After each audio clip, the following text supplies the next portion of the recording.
시청자 여러분 안녕하십니까? 이슈를 더 쉽게 풀어드리는 더 뉴스 시작합니다. 국민의힘과 더불어민주당이 오늘 저출산 공약을 각각 발표하면서 이번 총선 정책 경쟁에 본격 돌입하는 모습입니다.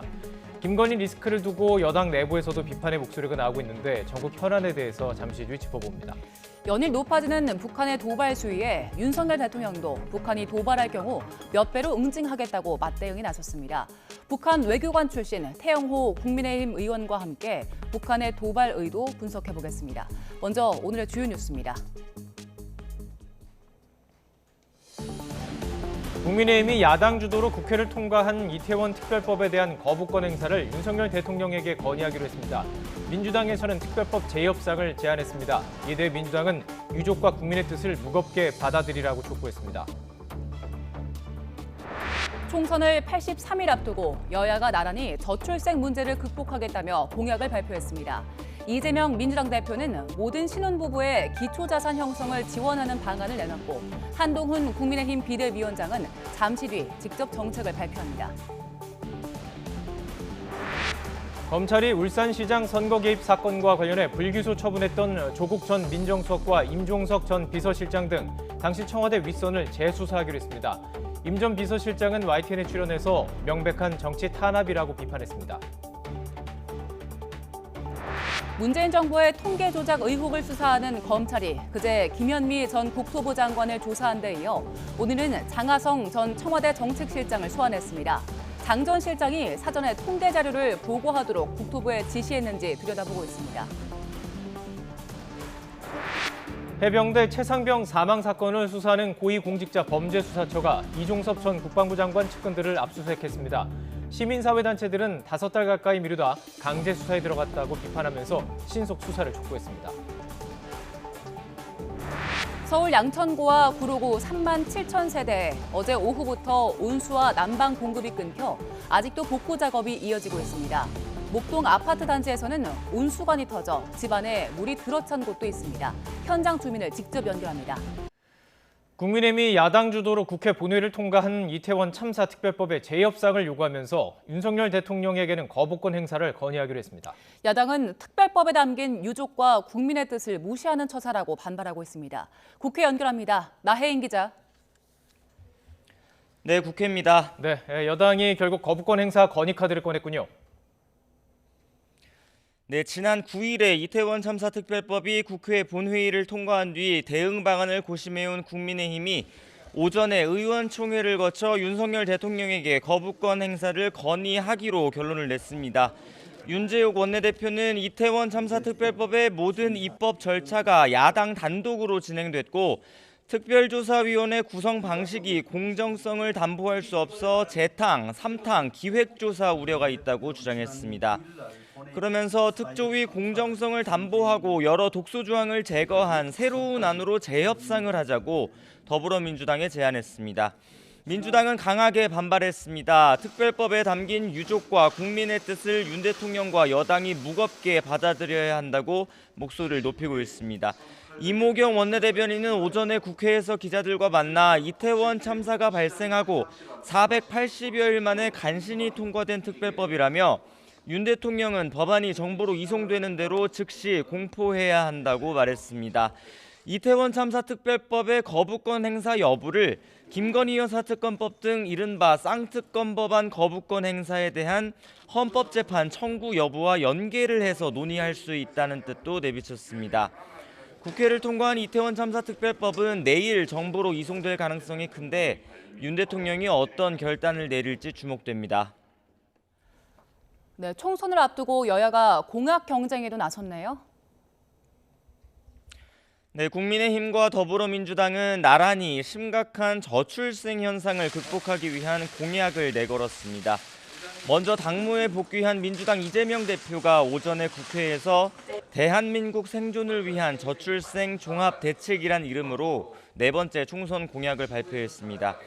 이 대표는 아이를 낳지 않는 가장 큰 원인은 자산과 소득 불평등이 심각하기 때문이라며 모든 신혼부부의 기초 자산 형성을 국가가 지원하겠다고 밝혔습니다. 자녀 둘을 낳으면 79제곱미터, 또 셋을 낳으면 109제곱미터 크기 주택을 분양 전환 공공임대 방식으로 제공하고 모든 신혼부부에게 10년 만기 1억 원씩 대출을 해준 뒤 자녀 수에 따라 원리금을 차등 감면해주는 정책을 내놨습니다. 또 아동수당을 지급해 양육 부담금을 줄여주고 자녀를 출산하면 부모 모두 휴직을 보장하는 제도로 일과 가정의 양립을 도모하겠다고 강조했습니다. 국민의힘 역시 오늘 오후에 저출생 분야 총선 공약을 발표합니다. 이번 총선 첫 생활 공약으로 한동훈 비대위원장이 직접 발표 현장에 참석해 힘을 실을 예정입니다. 유이동 정책위 의장은 아이를 낳아 키우는 부모들이 일터와 가정에서 모두 행복할 수 있는 공약을 준비했다며 한 위원장이 직접 공약을 배송할 거라고 말했습니다. 여당은 이번 총선 공약에 국민 택배 개념을 적용해서 국민이 주문하는 정책을 맞춤형으로 준비해 배송하겠다고 예고했습니다. 자, 여야의 공천 상황도 정리해 주시죠. 네, 민주당 공천관리위원회는 잠시 뒤 서울 여의도 당사에서 두 번째 회의를 엽니다. 여당과 마찬가지로 구체적인 공천심사 기준과 배점을 논의할 것으로 보이는데 이재명 대표가 강조했던 시스템 공천 원칙이 잘 반영되느냐가 관건입니다. 여당에서 먼저 발표한 현역 물갈이 기준과 비교해서 어떤 규칙을 만들어낼지 주목됩니다. 당내에선 총선을 앞두고 여당과의 쇄신 경쟁에서 밀릴 수 없다는 분위기가 읽힙니다. 민주당은 또 이번 총선에서 국민 참여 공천 제도를 처음 도입하기로 했는데 당 관계자는 오늘 회의가 끝장 토론 양상이 될 거라고 말했습니다. 오전에 열린 국민의힘 의원총회에서도 당 공천관리위원회가 발표한 공천 규칙의 취지를 소속 의원들이 공유하는 시간을 가졌습니다. 윤재욱 원내대표는 현역 의원 하위 10% 공천 배제나 3선 이상 중진들에게 불이익을 주는 규정을 두고 걱정하는 분도 있었지만 많은 분이 문제를 제기하거나 우려하진 않았다고 말했습니다. 오늘 의원총회엔 현역 의원이 아닌 한동훈 위원장도 취임 이후 처음으로 참석했습니다. 한 위원장은 총선 승리를 위해 특권을 내려놓고 정치를 개혁하자며 오늘은 출판 기념회를 통한 정치자금 수수를 금지하는 법안을 추진하자고 목소리를 높였습니다. 지금까지 국회에서 전해드렸습니다. 이준석 정강정책위원장이 주도하는 개혁신당은 만 65세 이상에게 제공되는 지하철 무상 이용 혜택을 폐지하는 방안을 추진하기로 했습니다. 이 위원장은 오늘 국회에서 기자회견을 열고 고연령층의 도시철도 무임승차로 연간 8,100억 원이 넘는 비용이 발생하고 부담은 미래 세대에 전가되고 있다며 이같이 밝혔습니다. 대신 도시철도뿐 아니라 버스와 택시에서도 쓸 수 있는 연간 12만 원 상당의 교통카드를 제공해 교통 인프라가 부족한 수도권과 대도시 이외 지역에 사는 고연령층도 두루 혜택을 누릴 수 있게 하겠다고 말했습니다. 허은하 창당준비위원장은 최근 기업 총수들이 윤석열 대통령과 부산에서 떡볶이를 함께 먹는 모습이 언론에 보도된 것을 거론하며 필요하면 이른바 떡볶이 방지 특별법도 발의할 거라고 설명했습니다. 문재인 정부의 통계 조작 의혹을 수사하고 있는 검찰이 장하성 전 청와대 정책실장을 소환해 조사하고 있습니다. 김현미 전 국토교통부 장관을 소환한 데 이어서 이틀 만에 청와대 관련자에 대한 조사에 나서면서 수사에 속도를 내는 모양새입니다. 취재기자 연결합니다. 이상곤 기자. 네, 대전 충남 세종 취재본부입니다. 네, 이 통계 조작 의혹 사건과 관련해서 검찰이 당시 청와대 관계자들에 대한 조사에 나선 거죠? 네, 장하성 전 청와대 정책실장이 오늘 오전부터 대전지검에 출석해 조사받고 있습니다. 피의자 신분으로 직권남용과 통계법 위반 등의 혐의를 받고 있습니다. 감사원이 문재인 정부 시절 통계조작 의혹에 대해 검찰에 수사를 의뢰한 지 4개월 만입니다. 검찰은 장 전 실장이 당시 사회수석 비서관이던 김수현 전 청와대 정책실장에게 사전에 통계자료를 받아볼 수 있도록 지시한 것으로 보고 있는 것으로 알려졌습니다. 검찰은 이틀 전인 지난 16일 김현미 전 국토교통부 장관을 피의자 신분으로 불러 조사했는데요. 앞서 윤성원 전 국토교통부 차관과 이문기 전 행정중심 복합도시 건설청장에 대한 구속영장이 법원에서 기각되면서 수사가 차질을 빚을 것이라는 우려가 있었지만 오히려 속도를 내는 모양새입니다. 지난해 9월 감사원은 문재인 정부 대통령 비서실과 국토교통부가 통계청과 한국부동산원을 직간접적으로 압박해 통계 수치를 조작하거나 정보를 왜곡하는 등의 불법 행위를 했다는 감사 결과를 발표했습니다.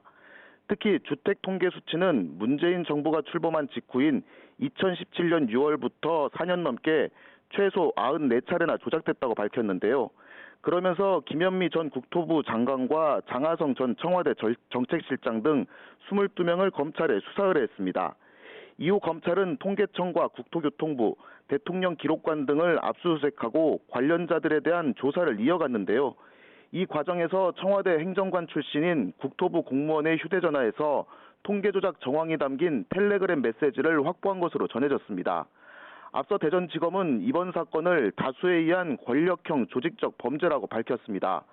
주요 수사 대상자들이 전 정부 핵심 인사인 만큼 총선을 앞두고 정치 개입 논란을 피하고자 검찰이 빠르게 수사를 마무리할 수 있다는 전망이 나오고 있습니다.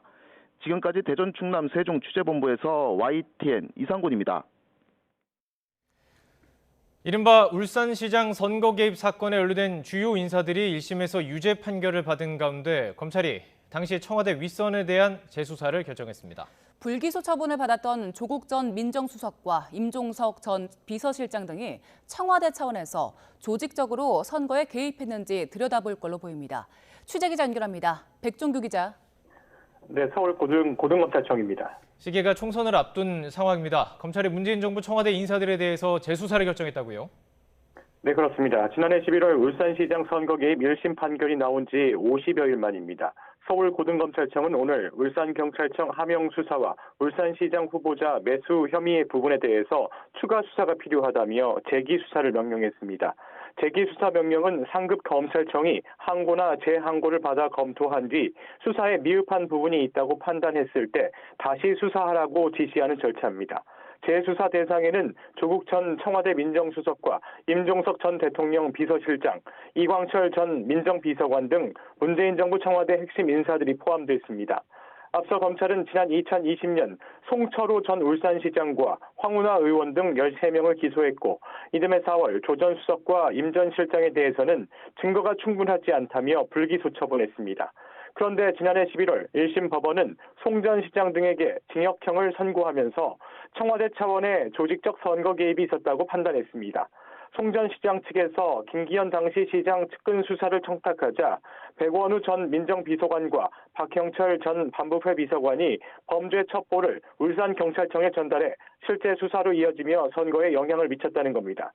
판결문에는 당시 경찰이 김기현 시장 측근 수사 상황을 20차례에 걸쳐 수시로 청와대에 보고했다는 내용이 나오고 이 과정에서 조 전 수석과 임 전 실장의 이름도 여러 차례 거론됐습니다. 검찰은 또 이번 사건의 다른 한 축인 경쟁 후보자 매수 의혹에 대해서도 재수사를 명령했습니다. 당내 경선 경쟁자를 회유해서 송 전 시장이 단독 후보로 출마할 수 있도록 청와대 인사들이 개입했다는 의혹인데 당시 자유한국당은 여기에도 조 전 수석과 임 전 비서실장이 연루돼 있다면서 검찰에 고발하기도 했습니다. 하지만 검찰은 범행 가담에 강한 의심이 든다면서도 증거가 부족하다며 한병도 전 청와대 정무수석만 재판에 넘겼습니다. 1심 법원은 경쟁 후보자 매수 의혹의 경우 핵심 증언의 신빙성이 부족하다며 무죄로 판단했는데 검찰은 1심에서 무죄가 나온 혐의에 대해서도 재수사 결정을 내렸습니다. 이에 대해 임종석 전 대통령 비서실장은 오늘 YTN 뉴스라이브에 출연해서 검찰의 재기수사 명령은 어처구니 없고 유감스럽다고 강조했습니다. 또 명백한 정치 탄압이라며 이러니 검찰 독재 소리를 듣는 거라고 비판의 목소리를 높였습니다. 직접 들어보시겠습니다. 검찰 스스로 불기소 처분했던 것을 어떤 상황이 바뀌지도 않았는데 특히 저와 관련한 부분들은 이미 뭐 한병도 의원이랄지 다 무죄가 났는데 다시 수사를 재개하겠다? 명백한 정치 탄압이고 저는 단호하게 맞서 싸울 겁니다. 조국 전 장관도 SNS를 통해서 입장을 밝혔는데요. 검찰 의도가 무엇인지 짐작이 간다면서 끝도 없는 칼질이 지긋지긋하지만 검찰이 부르면 언제든 가겠다고 적었습니다. 재기수사 명령이 결정된 만큼 서울중앙지검은 서울고검에서 자료를 넘겨받아 검토한 뒤 수사부서에 사건을 배당할 예정입니다. 지금까지 서울고검에서 YTN 백종규입니다. 수도시설 복구 작업이 이틀째 이어지면서 한겨울 주민들의 불편이 계속되고 있습니다. 에너지공사는 1시간쯤 뒤 복구가 완료될 걸로 내다보고 있습니다. 이런 가운데 신정동에 있는 아파트 단지는 추운 날씨에 온수관이 터지면서 물난리까지 났습니다. 현장에 나가 있는 취재기자 연결해서 복구 상황 알아보겠습니다. 임예진 기자. 네, 서울 신정가압장에 나와 있습니다. 네, 이 가압장이라고 부르죠. 이곳에서 누수가 난 지 이제 꼬박 하루가 다 되어가는데 복구 예상 시간이 거의 다가오고 있습니다. 현장 상황이 어떤지 궁금하거든요. 네, 어제 오후부터 밤새 이어진 복구 작업이 이제는 막바지에 접어들었습니다. 아침까지만 해도 주변에 자욱했었던 수증기도 지금은 거의 사그라든 모습을 보실 수 있을 겁니다. 서울 양천구와 구로구 일대 3만 7천여 가구에 온수와 난방 공급이 중단된 건 어제 오후 5시쯤입니다. 사고는 이곳 서울 신정가압장 점검 과정에서 밸브 일부가 파손돼 온수가 분출되면서 발생했습니다. 이 사고로 가압장 펌프 밸브를 차단해야 했고 20시간이 흐른 현재까지 지역 난방 열 공급이 멈춘 상황입니다. 현재 복구는 두 갈래로 진행되고 있는데요. 임시 우회 관로를 통해 난방과 온수가 공급되도록 하는 연결 작업과 밸브를 고치는 작업이 동시에 이루어지고 있습니다. 서울에너지공사는 이번 사고의 원인으로 오래된 밸브를 지목했습니다. 다음 주 월요일 또 한 차례 한파가 예고되고 있습니다. 그래서 정상적인 열 공급을 위해서는 밸브 체인지 작업을 해줘야 됩니다. 그런 과정에서 밸브의 노화로 인해서 사고가 난 것으로 추정하고 있습니다. 네, 날씨가 추워서 주민들 불편이 클 것 같은데 주민들은 어떤 얘기를 하던가요? 네, 어제 긴급 대피소에서 두꺼운 옷을 여러 겹 입고 밤잠을 지새웠던 주민들은 당장 아침 출근길에서도 큰 어려움을 겪었습니다. 이야기 직접 들어보시겠습니다. 아침에도 불편하죠. 샤워도 하고 해야 되는데 그냥 냄비에 물 데워갖고 얼굴만 닦고 그러고 나오는 거예요.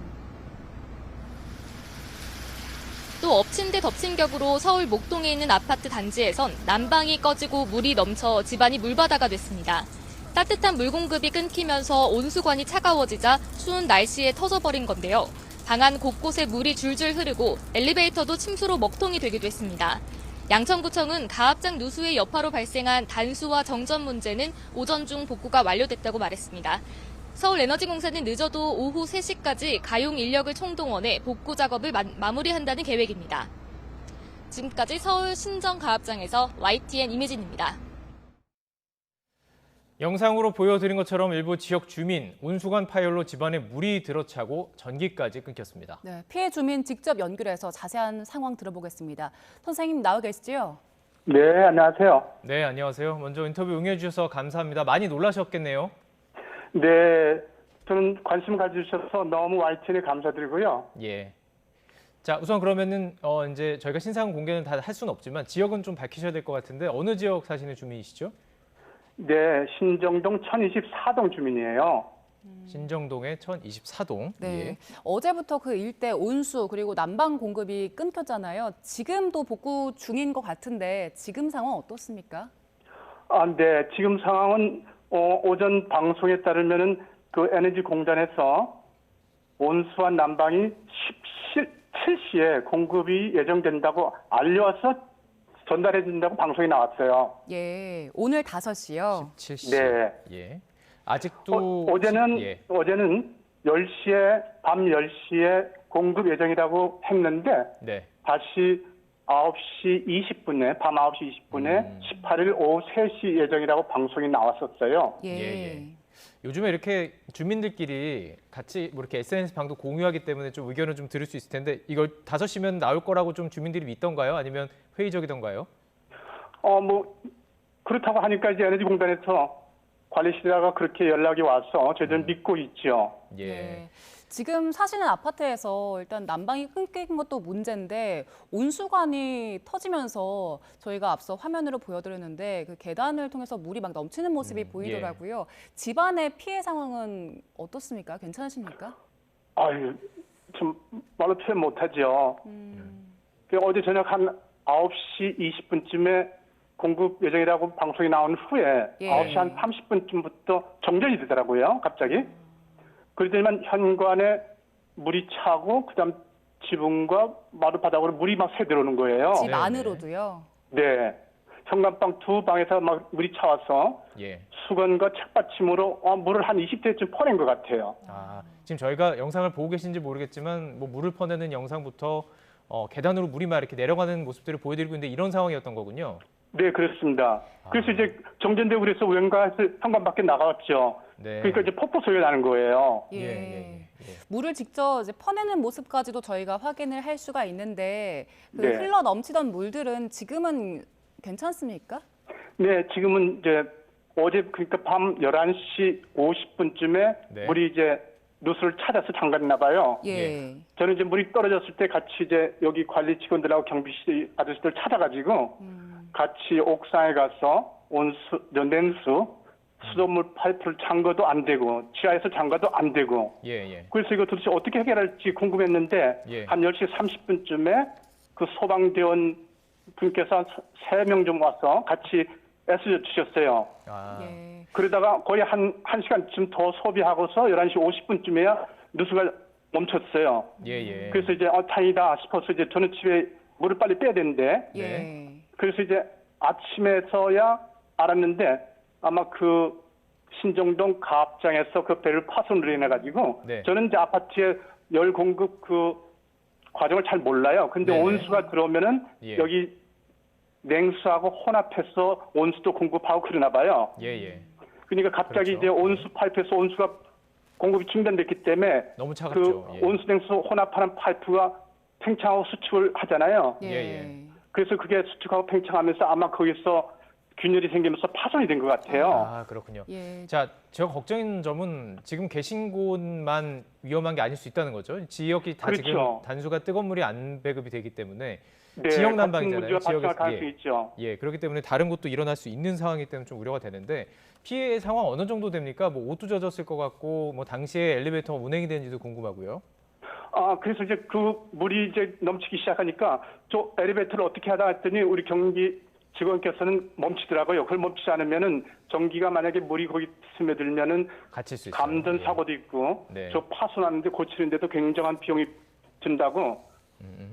그래서 고층에다가 그걸 정지를 시켜놨어요. 예. 그래서 아침에야 운행을 재개했어요. 집안 피해 상황은 어느 정도입니까? 뭐 천장이고 집안에는- 뭐 다 젖었나요? 예. 네, 현관방 2개하고 그다음 거실 천장하고 물이 전부 새며 들어와가지고 벽지랑 전부 다 지금 다 젖어 있고 그다음 이불 옷 다 그렇게 돼 있어요. 예. 저희들보다 더 피해가 있는 주민들도 더 밑에가 있나 봐요. 아, 그래요. 예. 바닥뿐만이 아니라 집 그 벽과 뭐 천장까지 다 젖을 때 정도로 피해를 보셨는데 그 네. 물이 이렇게 흘러 넘치면서 전기도 끊긴 상황이잖아요. 난방도 안 되고 전기도 안 돼서 그렇죠. 간밤에 정전도 추우셨을 텐데 잠은 어떻게 주무셨습니까? 좋은 말씀해 주셨는데요. 감사한데요.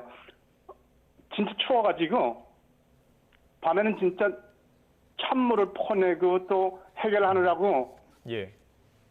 굉장히 분주했는데 네. 정전도 되고 그래서 두꺼운 이불을 갖다 놓고 몇 키씩 두르고 잤지요. 예. 그랬더니 마침 옛날 학생 시절이 슬리핑백을 들고서 책상에 앉아서 공부하고 잠자는 생각이 들더라고요. 아, 그렇군요. 물론 요즘 그런 청년과 이웃도 또 뭐 전쟁하는 국가도 있겠지만은 모두 다 따뜻한 겨울 보내고 예. 또 더 나은 내일을 만들도록 함께하고 싶고 또 이렇게 관심 가져주는 방송도 있어서 너무 감사드려요. 알겠습니다. 이게 지금 한 분의 목소리가 아니라 이 지역에 계신 분들의 다 동일한 지금 불편이기 때문에 저기 들어보고 있는 건데요. 네. 자, 저희들이 이제 전에 보도를 해드렸는데 씻는 게 아무래도 온수가 나면 불편하잖아요. 주민센터에 좀 샤워장 4층을 개방을 했다 이런 얘기 있었는데 주민들이 모두 쓰기에 좀 부족함이 없는 공간인지 궁금해요. 거기가 좀 주민이 많은 곳이잖아요. 글쎄 그런 말 들리는데 저는 그걸 방송이나 이걸 받지를 못했어요. 아, 그래요? 예. 그냥 재난 문자에서만 필요하면 전기 매트 같은 거 이렇게 도움 주실 수 있다는 알림 메시지만 왔지. 예. 또 아침에는 또 이제 구청 주택과장하고 또 담당 팀장께서 오셔가지고 상태를 살펴보시고도 가셨어요. 예, 예.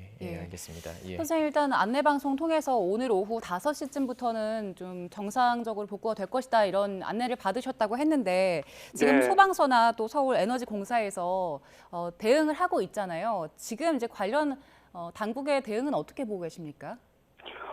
아유, 잘 해주셔야죠. 저희들은 뭐 그 전문적인 입장이라서 어떻게 뭐 잘 해주도록 저희들이 당부할 뿐이지 뭐 어떻게 하겠습니까?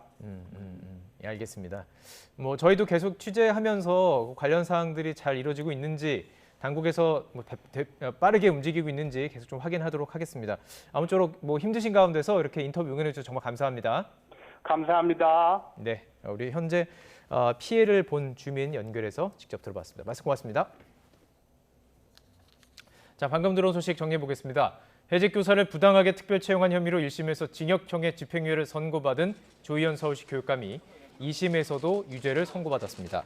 서울고등법원은 오늘 직권남용 혐의 등으로 기소된 조 교육감에게 1심과 같이 징역 1년 6개월에 집행유예 2년을 선고하고 실무를 담당한 전 비서실장 한모 씨에게도 징역 10개월에 집행유예 2년을 선고했습니다. 이 판결이 확정되면 조 교육감은 교육감직을 잃게 됩니다. 조 교육감은 지난 2018년 서울시 교육청이 전국 교직원 노동조합 출신 해직 교사 등 5명을 부당하게 채용하는 과정에 개입한 혐의로 기소됐습니다. 네, 이에 대해서 조 교육감은 해직 교사 복직은 사회적 화합과 통합을 위한 적극적인 행정이었고 절차도 충실하게 진행했다고 반박해왔습니다. 어제 바닥을 찍은 코스피, 오늘도 소폭 등락을 거듭하며 고전하고 있습니다. 밤사이 미국 증시가 하락했고 우리 시장에서도 외국인들이 5거래일 연속 순매도를 이어가고 있습니다. 증시 상황은 취재기자 연결해서 알아봅니다. 나연수 기자. 네, 한국거래소입니다. 자, 우리 증시가 올해 들어 계속 약세를 보이고 있습니다. 오늘 시장 상황 정리해 주시죠. 네, 어제 종가에서 소폭 반등으로 출발했지만 오전 내내 등락을 거듭하고 있습니다. 그제 코스피 2,500선이 깨졌을 때 바닥에 닿은 게 아닌가 했는데 어제는 2% 이상 빠지면서 2,435선까지 주저앉았죠. 오늘은 어제 종가에서 0.17% 오른 2,439.96에 거래를 시작했습니다. 지금은 계속해서 강보합, 약보합을 왔다 갔다 하면서 조마조마한 흐름 보여주고 있는데요. 2,436.52를 기록하고 있습니다. 장중 한때 2,454 가까이 도달하며 2,450선대 회복 기미를 보이기도 했지만 오후 들어 2,430선으로 내려앉으며 파란불이 켜지기도 했습니다. 코스닥 지수는 어제보다 0.12% 오른 834.01에 문을 열어서 지금은 836.87을 가리키고 있습니다. 코스피 시장에서는 외국인이 2,112억 원어치를 팔아치우고 있습니다. 5거래일 연속 매도세로 주가를 아래로 당기고 있는데요. 기관은 553억 원, 개인은 1,365억 원을 순매수하며 방어하는 장세입니다. 밤사이 미국 증시 3대 지수가 모두 하락했습니다. 12월 소매 판매 규모가 시장 예상치를 뛰어넘으며 금리 인하 기대감이 더 위축된 영향으로 분석됩니다. 어제 특히 낙폭이 컸던 건 환율이 12원 이상 급등한 영향이 큰데요. 오늘 원달러 환율은 어제보다 0.8원 오른 1,345원에 거래를 시작했지만 지금은 다소 하락했습니다. 현재 1,343.50원에 거래되고 있습니다. 일단 환율 급등세는 진정 국면으로 보입니다.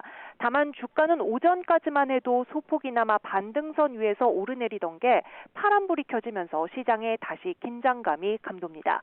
어제 코스피 급락이 패닉셀, 그러니까 투매에 가까웠다는 분석도 나오는 만큼 이번 주가 1월 하락장의 변곡점이 될 수 있을지 마감까지 상황을 지켜봐야겠습니다. 지금까지 한국거래소에서 전해드렸습니다. 전국 아파트 매매가가 8주째 하락세를, 전셋값은 26주 상승세를 이어가고 있지만 각각 하락폭과 상승폭이 줄어들었습니다. 한국부동산원은 이번 달 셋째 주 전국 아파트 매매가가 0.04% 하락하면서 8주째 하락했지만 한 주 전보다 낙폭을 0.01% 줄였다고 밝혔습니다. 전문가들은 부동산 시장 분위기가 가라앉은 가운데 태형건설의 워크아웃과 재건축 규제를 완화한 정부의 일십 대책이 경착륙을 막은 것으로 보인다고 평가했습니다. 전국 아파트 전셋값이 0.02% 상승하며 26주 연속 상승세를 이어갔지만 한 주 전보다 상승폭은 0.01% 축소됐습니다. 러시아를 방문한 최선희 북한 외무상과 푸틴 대통령 사이 면담 내용이 공개됐습니다. 두 나라는 관계를 발전시키겠다는 의지를 확인했는데 러시아는 특히 민감한 분야를 포함한다고 언급해 눈길을 끌었습니다. 류재복 기자의 보도입니다. 지난 16일 저녁 환하게 웃으며 악수한 푸틴 러시아 대통령과 최선희 북한 외무상. 러시아 정부는 두 사람이 양자 관계와 한반도 상황 그리고 시급한 국제 문제에 의견을 나눴다고 밝혔습니다. Это наш очень важный партнер, и мы нацелены на дальнейшее развитие наших отношений во всех областях, включая и чувствительные области. 러시아 정부의 설명은 없었지만 특히 눈길을 끄는 건 민감한 분야입니다. 북한과 러시아 사이 무기 거래 의혹이 불거졌기 때문입니다. 러시아는 북한으로부터 우크라이나 전쟁에 필요한 포탄과 미사일을 받고 북한은 그 대가로 인공위성 등 첨단 기술을 지원받고 있다는 의혹이 제기되고 있습니다. 러시아는 줄곧 북한이 특별 군사 작전을 지지하는 데 감사하다는 뜻을 밝혀왔습니다. We've seen Russia providing weapons to North Korea, and we've seen North Korea providing weapons to Russia. We've seen Russia taking actions in violation of multiple United Nations Security Council resolutions. 북한도 친선 관계의 새로운 전성기를 열어 평화를 위한 공동 보조를 함께 하자는 입장을 다시 확인했다고 밝혔습니다. 지난해 9월 두 나라 정상회동에서 이룬 합의를 기초해 각 분야에서 교류와 협력을 적극적으로 추진하자는 데 뜻을 모았다고 전했습니다. 두 나라 정부는 이번 발표에서 푸틴 대통령의 북한 방문과 관련된 언급은 하지 않았습니다. YTN 유주부. 새해 들어 북한의 위협이 높아지는 가운데 한미일 북핵 수석 대표가 잠시 뒤 서울에서 만납니다. 앞서 어제 오후에는 한일 북핵 대표가 또 오늘 오전에는 한미 북핵 대표가 양자회동을 했는데 여기에서는 북한의 높아지는 위협 공세와 북러 협력 등에 대한 대응 방안 등이 논의됐습니다. 취재 기자 연결합니다. 신현준 기자. 네, 신현준입니다. 한미일 북핵 수석 대표가 만나는 게 3개월 만인데 그만큼 한반도의 긴장이 높아지고 있다는 거겠죠? 네, 한미일 3국 북핵 수석 대표가 잠시 뒤인 오후 3시에 서울 외교부 청사에서 만납니다. 3국의 북핵 수석 대표는 김건 외교부 한반도 평화교섭본부장과 정박 미 국무부 대북고위관리, 그리고 나마즈 히로유키 일본 외무성 아시아 대양주 국장입니다. 한미일 북핵 수석 대표가 만나는 건 지난해 10월 인도네시아 자카르타 협의 이후 3개월 만인데요. 미국 북핵 대표만 성김 전 대북 특별대표에서 정박 대북 고위관리로 바뀌었습니다. 이들이 다시 대면 회동을 하는 건 그만큼 새해 들어 한반도 긴장 상황이 높아지고 있기 때문입니다. 북한은 새해 남북 관계를 적대적 두 국가 관계로 규정하고 우리에게 무력 사용 가능성을 위협하면서 긴장을 끌어올리고 있습니다. 또 최선희 북한 외무상이 러시아를 방문해 블라디미르 푸틴 대통령을 예방하기도 했는데요. 러시아는 북한과의 군사협력을 염두에 둔 듯 민감한 분야를 포함한 모든 분야에서 관계를 발전시키자고 했고 북한도 한반도 등에서 적극적으로 공동 행동을 하자고 밝혔습니다. 따라서 한미일 3자 협의에서는 북한의 도발과 긴장 고조 행위, 북러 군사협력 등 최근 한반도 정세에 대한 의견을 교환한 뒤 대응 방안을 논의할 것으로 보입니다. 네, 앞서 한미 그리고 한일 대표 양자 협의가 열렸었는데 여기선 어떤 내용이 논의됐습니까? 네, 한미 대표 협의는 오늘 오전에, 한일 대표 협의는 어제 오후에 열렸는데요. 역시 한반도 긴장 상황과 이에 대한 대응 방안이 논의됐습니다. 먼저 대표들은 북한이 연초부터 서해 포사격과 안보리 결의를 위반한 극초음속 중장거리 탄도미사일 발사에 이어 전쟁 시 대한민국을 완전 점령하겠다고 엄포를 놓는 등 긴장을 고조시키는 무모한 언행을 계속하고 있는 것을 규탄했습니다. 또 이런 북한의 공세적 언행에 유감을 표하고 이러한 행위는 한미일 안보 협력망을 강화시킬 뿐이라며 북한의 행동에 긴밀히 공조해 대응해 나갈 것이라고 강조했습니다. 이어 러북 교류와 협력은 안보리 결의와 관련 국제법을 준수하는 가운데 이루어져야 한다며 러북 간 불법적 군사협력은 한반도를 넘어 국제 평화와 안정에 대한 심각한 위협인 만큼 한미일이 함께 국제사회에 단호하고 단합된 대북 대응을 이끌어 나가기로 했습니다. 아울러 북한의 핵 미사일 개발 자금원을 차단하기 위한 협력을 강화하고 안보리 대북 제재의 철저한 이행을 견인하는 동시에 우방국 간 대북 제재 공조를 한층 강화하자는 데 의견을 모았습니다. 지금까지 외교부에서 YTN 신현주입니다. 최근 북한의 도발 수위가 높아지고 있습니다. 윤석열 대통령도 북한이 도발할 경우 몇 배로 응징하겠다고 맞대응에 나섰는데요. 북한 외교관 출신 태영호 국민의힘 의원과 최근 북한의 도발 의도 또 내부 상황에 대해서 이야기 나눠보겠습니다. 어서 오세요. 예, 안녕하세요. 예. 네. 말씀드린 것처럼 최근에 북한 도발 수위가 높아지고 있는데 이 부분부터 봐야 될 것 같아요. 지난해 연말이었는데 그 자유아시아 방송이 보도한 겁니다. 함경남도 단천 인근에서 열차가 전복됐고 이 사고로 인해서 인명 피해가 컸다라는 보도 나왔었잖아요. 일단 지금 정부에서는 확인된 바가 없다고 신중한 입장인데 의원님께서는 좀 들으신 바가 있습니까? 저도 그 보도가 나온 다음에 팩트 체크를 해보려고 여러 곳에 알아봤는데요. 아직까지 정확한 팩트 체크는 되지 않고 있습니다. 그런데 그 보도 내용을 면밀히 주시해 보면 대단히 신뢰감이 가는 보도 내용입니다. 우선 첫째, 미국 언론들이 이런 사실을 터뜨릴 때는 이미 미국의 위성 그 사진 정도는 지금 확보하고 있는 거고 미국 위성이 북한을 24시간 들여다보고 있는 것 아니겠습니까? 그리고 그 열차 전복 사고가 난 위치를 제가 보니까 진짜 심통이도 그렇게 열차 전복 사고가 날 수 있는 그런 조건이 갖춰진 곳에서 났습니다. 그래서 대단히 신뢰감이 가는 그런 이제 보도 자료다. 그러나 제 수준에서 팩트 체크는 하지 못했다라는 걸 말씀드리겠습니다. 이전에도 이런 비슷한 열차 사고가 일어난 적이 있습니까? 이보다 더한 열차 사고도 있었어요. 특히 2004년 같은 데는 북중 국경에서 가까운 영천역에서 대규모 열차 폭발 사고가 났습니다. 이번처럼 400명 정도가 아니라 몇천 명이 떼죽음 났는데요. 그때 북한 주민들이 현지에서 하는 말은 핵폭탄이 터지면 이렇게 되겠구나라는 이제 상황으로까지 했고 그때 당시에는 북한이 이 어마어마한 사고를 숨길 수 없어서 전 세계에 공개했고 또 외국 구호단체들과 지어 우리 한국의 인도적 구호단체들까지도 들어가서 이제 지원했던 그런 예도 있습니다. 그때는 이제 공개를 했군요. 왜냐하면 숨길래야 숨길 수가 없고 바로 몇십 킬로미터 떨어진 중국에서까지도 그 거대한 폭발 사고를 다 들었기 때문에 그래서 결국은 북한 혼자 힘으로는 수습할 수 없는 그런 이제 정도였습니다. 북한 내부에서 이런 사고가 발생하면 북한 정세 그리고 내부 인민들 민심에도 좀 영향을 미칩니까? 거의나 영향을 미치지 못합니다. 왜냐면요, 일단 사고가 나면 북한은 첫째로 취하는 것이 보도 관제고요. 그 누구도 사건 현장에 접근하지 못하게 합니다. 지어 피해자 가족들과 유족들에도 이런 사고로 인해서 집안에 누가 사망했다라는 거를 외부에 공개하지 말라고 요구하는 이런 정도이기 때문에 아마 북한 주민들은 우리가 지금 듣고 있는 것보다 더 이 사실을 모를 수 있는 가능성이 대단히 많습니다. 더 모를 수도 있다. 예.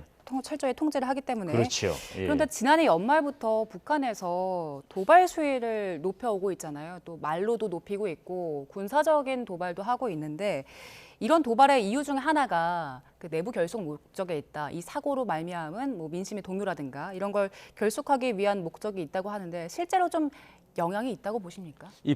이 열차 전복 사고 때문에 대외적으로 이제 지금 북한이 뭐 미사일을 쏜다든지 우리 서해 5도에서 포격을 해가지고 이걸 내부 결속으로 이용한다. 여기 이런 직접적인 연관성은 저는 크지 않다. 이렇게 저는 보고요. 왜냐하면 철저히 북한은 주민 동향과 보도 관제를 실시하고 있는 나라이기 때문에 열차 전복 사고와 지금 북한의 도발 수위와는 연관성이 좀 없다 이렇게 말씀드리겠습니다. 그러면 이제 다른 원인들이 있을 텐데 김정은 위원장이 최근 시정연설에서 제일 적대국이 대한민국이고 그리고 대한민국과의 결별을 선언했는데 이런 식으로 이제 남북 관계를 새로 규정하고 도발 수위를 높여가는 이유는 어디에 있다고 보세요? 그건 북한의 핵 지금 보유와 앞으로 핵을 사용할 수 있는 선제적 핵 공격 독출인과 관련되고 있는데요.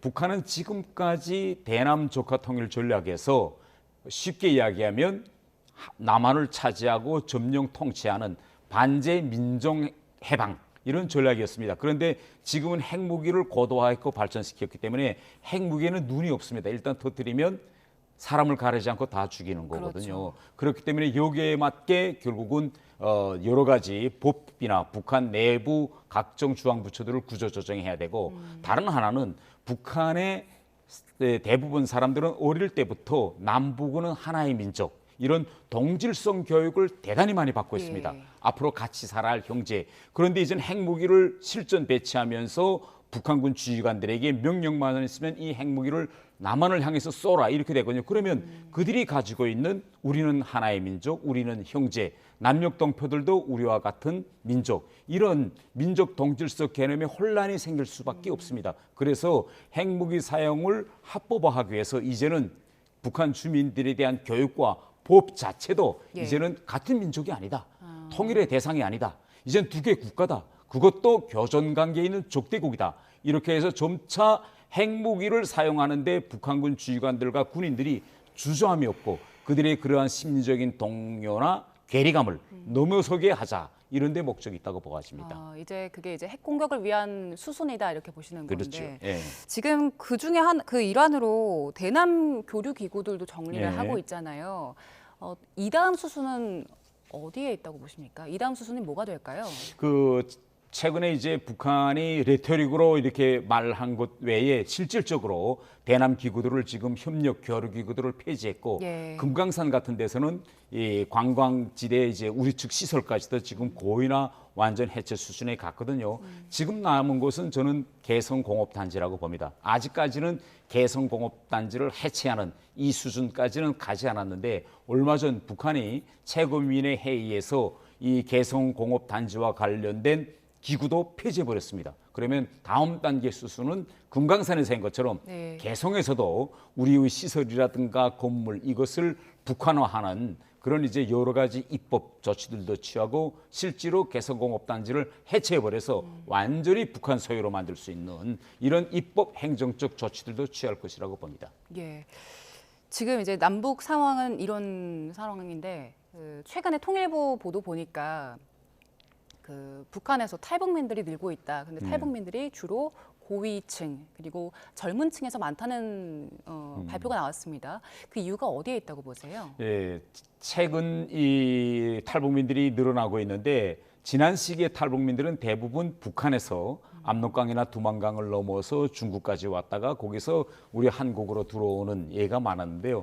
최근에 보면 해외에 나가서 근무한다든지 또 인력으로 나가서 일하던 사람들 속에서 한국으로 오는 그런 숫자가 많다고 합니다. 쉽게 이야기하면 북한에서 기득권층에 있던 사람들 속에서 오는 수가 늘어나고 있는데 그러면 왜 이런 변화가 일어나고 있느냐.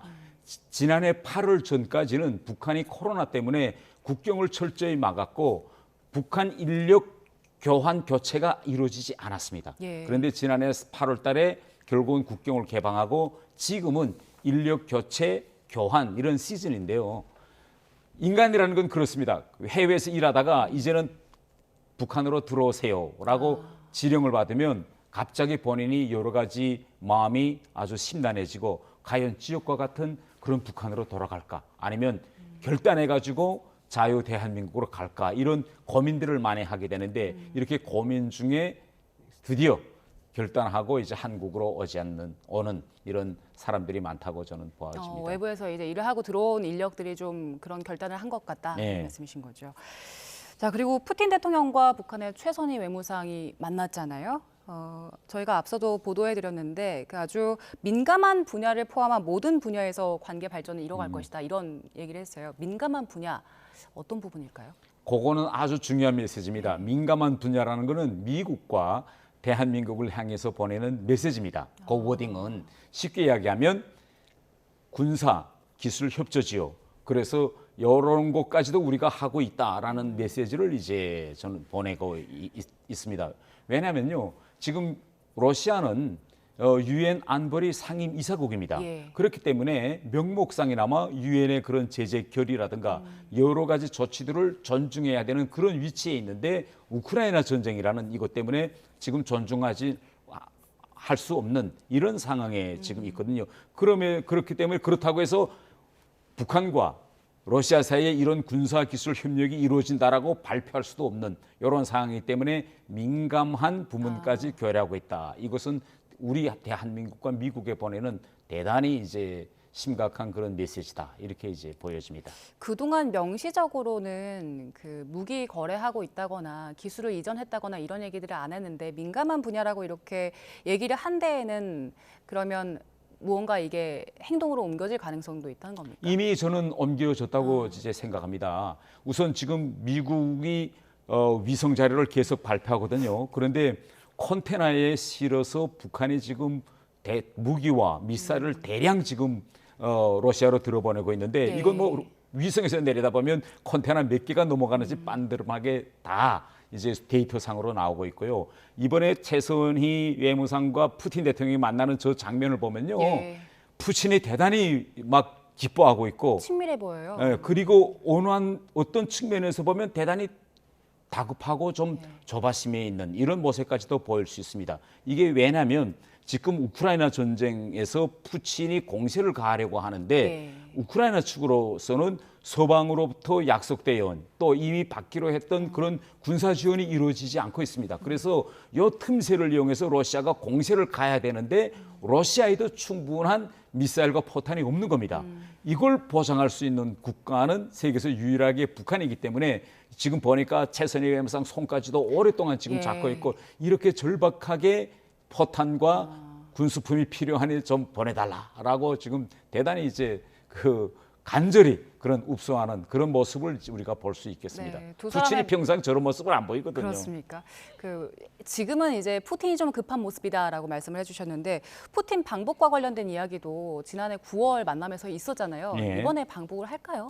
방북은 저는 꼭 할 거라고 생각합니다. 왜냐하면요, 지금 북한과 러시아의 관계는 서로 대단히 협력하고 상대를 너무나 절실히 필요로 하는 상황입니다. 북한의 견지에서는 최근에 북한이 처음 중거리 미사일이라든지 군사 정찰 위성이라든지 지난 기간에 북한이 실패를 거듭하고 있던 이런 미사일 분야에서 지금 대단히 빠른 진전을 이뤄가고 있거든요. 그러면 이건 북한의 혼자 머리를 가지고서는 할 수 없는 일입니다. 이건 당연히 러시아로부터 도움을 받은 거고요.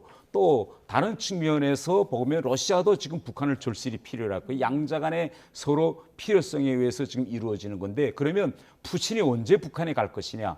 3월 7일 날 러시아에서는 대선이 지금 예견되어 있고 푸틴으로서는 대선 전에 어떻게 하나 우크라이나 전선에서 공세를 취해서 많은 표를 얻는 게 중요하지 않겠습니까? 그러니까 북한에 간다고 하면 일단 우크라이나 전선에서 승기를 잡고 대선에서 압도적 지지를 이끌어낸 다음에 김정은한테 땡큐 감사하다라고 표시하려고 갈 그런 가능성이 있다. 저는 이렇게 생각합니다. 예, 마지막으로 요거 하나 간단히 짚어볼게요. 지금 주에 김정은 위원장의 딸 주애가 공식 성상에 자주 모습을 드러내고 있고 또 북한 매체들에서 쓰는 호칭이나 존칭을 조금씩 쓰더라고요. 호칭도 달라졌고요.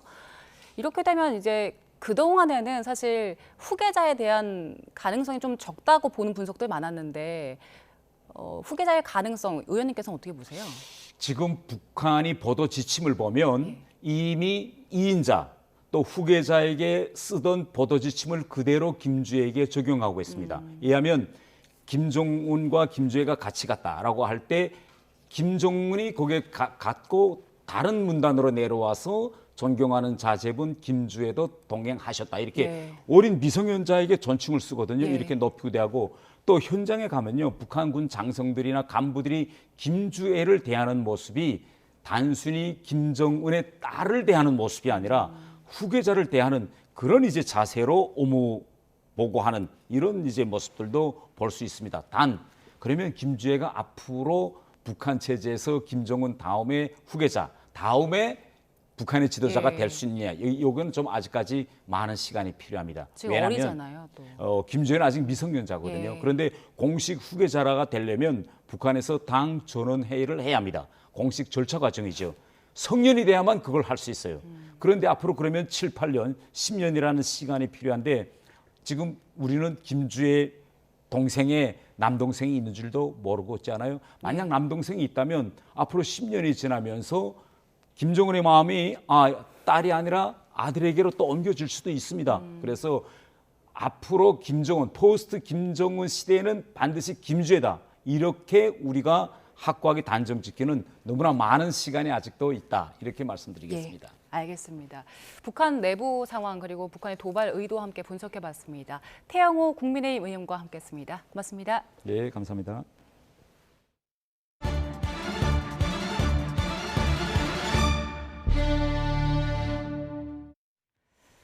충남 충남 보령시 근처 바다에서 6명이 탄 어선이 뒤집히는 사고가 났습니다.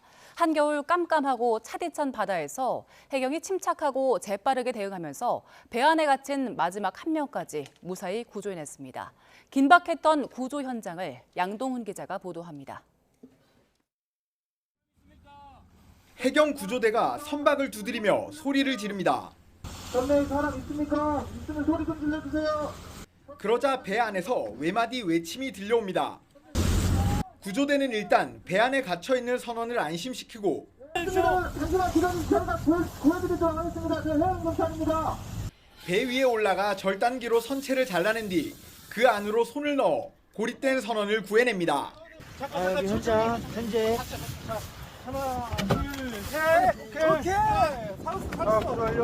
이른 새벽 충남 보령시 장고도 근처 바다에서 6명이 탄 21톤급 어선의 연락이 끊겼다는 신고가 해경에 접수됐습니다. 출동한 해경은 먼저 근처 바다를 표류하던 3명과 부표 위로 피신한 2명을 구조했습니다. 이후 마지막으로 배 안에 갇혀있던 선원까지 6명을 모두 구조하는 데 성공했습니다. 그래서 1차적으로 다이빙을 시도했습니다. 그런데 선체 내에 많은 그물과 로프류가 많이 산재되어 있어서 입구가 다 막혀 있었고 정확한 위치를 파악한 후에 이제 절단을 하고 이제 그 고립자를 구조하게 됐습니다. 구조된 6명 모두 별다른 부상은 없었지만 가벼운 저체온증 증세를 호소해 병원 치료를 받았습니다. 해경은 사고 어선을 인양하고 선장 등 관계자들을 조사해 정확한 사고 원인을 밝힐 예정입니다. YTN 양동훈입니다. 해병대 최상병 사망 사건을 수사하는 고위공직자 범죄수사처가 국방부와 해병대 관계자들에 이어서 김계환 해병대 사령관에 대해서도 강제 수사를 벌였습니다. 공수처는 어제 김 사령관의 사무실과 주거지 등에 검사와 수사관을 보내 압수수색 영장을 집행했습니다. 김 사령관은 해병대 수사단에 최상병 사건의 경찰 이첩을 보류 중단하라는 명령을 내린 수사 외압 의혹의 핵심 인물로 지목됐습니다. 공수처는 그제부터 국방부 유재은 법무관리관과 박진희 전 군사보좌관 등 이종섭 전 국방부 장관의 측근들도 압수수색했습니다. 시민사회단체들은 공수처의 신속한 수사를 거듭 촉구하고 나섰습니다. 이들은 공수처가 5개월 가까이 수사를 미루다 엊그제서야 처음으로 압수수색에 나섰다고 비판하기도 했습니다. 직접 들어보시죠. 해병대 수사외압 사건에 대한 여러 고발 건에 대해서 5개월 가까이 진척이 없다가 엊그제서야 처음으로 공수처가 압수수색에 나섰다고 합니다. 이제라도 시작해 다행이라고 하기에는 너무 늦지 않았습니까? 이 사건에 대해 가장 빠르게 진행되는 수사 재판은 아이러니하게도 진실규명 수사가 아니라 수사 외압 의혹을 폭로한 박대령, 박정훈 대령 건입니다.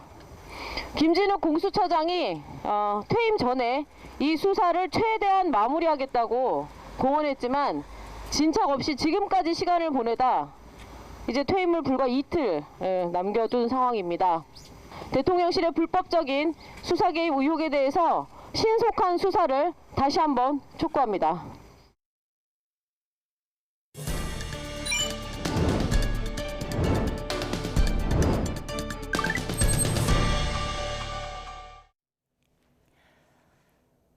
대입 전형을 치를 때 어떤 사항을 가장 중요하게 봐야 할까요?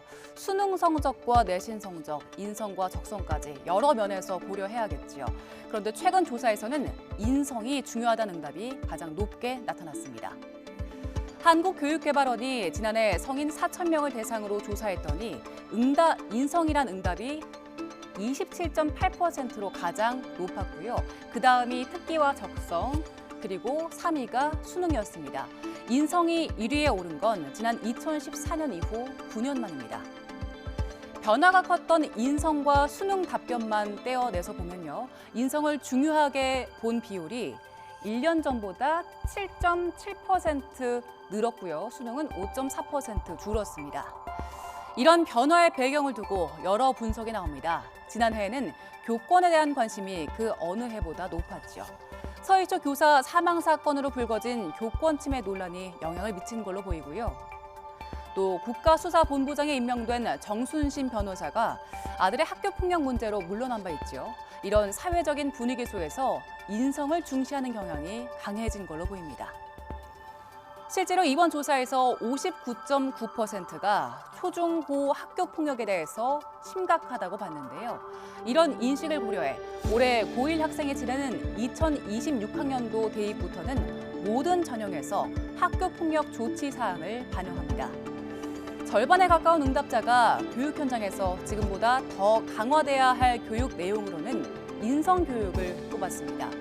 학생들이 친구들 또 선생님과의 관계 속에서 성장하고 또 함께 살아가는 법을 배우는 건 우리 사회가 함께 해야 할 고민입니다. 삼성전자가 인공지능 기능을 탑재한 첫 스마트폰 갤럭시 S24 시리즈를 공개했습니다. 중장년층이 쓰는 휴대전화라는 이미지를 벗고 새로운 도약을 이룰 수 있을지 관심이 쏠리고 있습니다. 김태민 기자의 보도입니다. 삼성전자의 야심작 갤럭시 S24 시리즈가 드디어 베일을 벗었습니다. 기술의 상향 평준화로 정체된 스마트폰 시장을 공략할 비장의 무기는 바로 인공지능입니다. Galaxy AI is a comprehensive AI experience on device and in the cloud that seamlessly enhances life however you choose to live it. 새로운 제품에서 가장 큰 주목을 받은 건 실시간 번역 기능입니다. 13개 언어로 외국인과의 통화나 문자 메시지 내용을 바로바로 번역해줍니다. 네, 보입니다. 지금 걸어가고 있습니다. 감사합니다.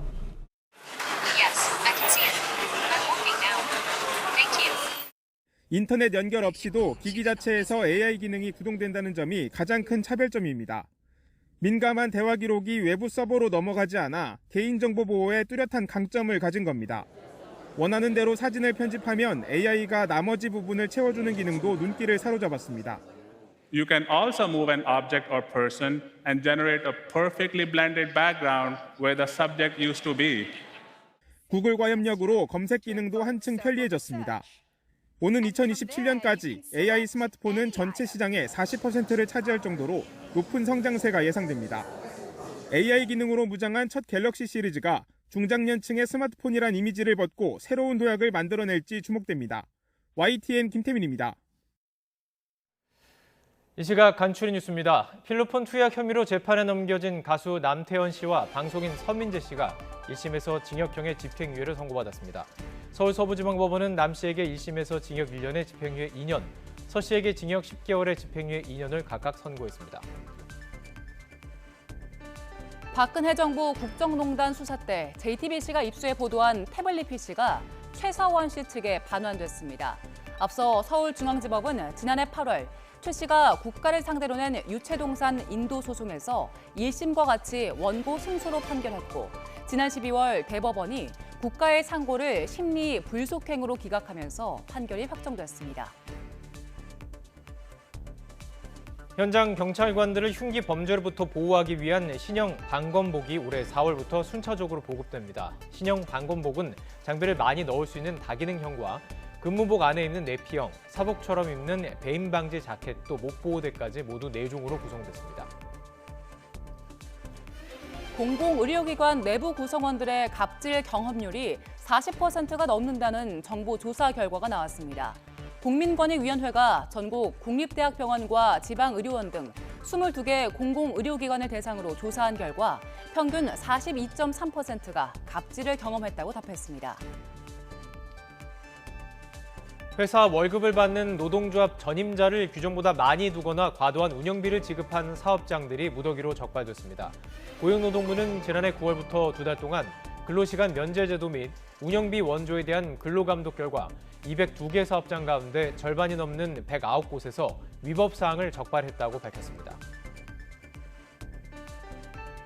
소상공인연합회가 925명의 소상공인을 대상으로 올해 경영 전망을 조사한 결과 응답자의 74.8%가 악화할 거라고 답했습니다. 악화를 예상하는 가장 큰 이유로는 경기 악화에 따른 소비 심리 위축이 71.2%로 가장 많이 꼽혔고 금융비용 상승과 고물가에 따른 원가 상승이 뒤를 이었습니다. 오늘 서울 등 중부지방은 맑고 포근한 날씨가 이어지고 있습니다. 반면 강원 산간에는 대설주의보가 내려진 가운데 내일까지 폭설이 예고됐습니다. 자세한 날씨는 기상캐스터 연결해서 알아봅니다. 고은재 캐스터.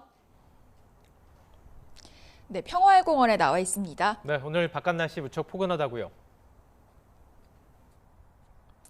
네, 그렇습니다. 파란 하늘이 드러난 서울에는 볼에 닿는 공기가 부드럽습니다. 현재 서울 기온은 영상 8도 안팎까지 올라서 어제 같은 시각보다 무려 7도가량 높은데요. 앞으로도 기온은 영상 10도까지 더 오르겠습니다.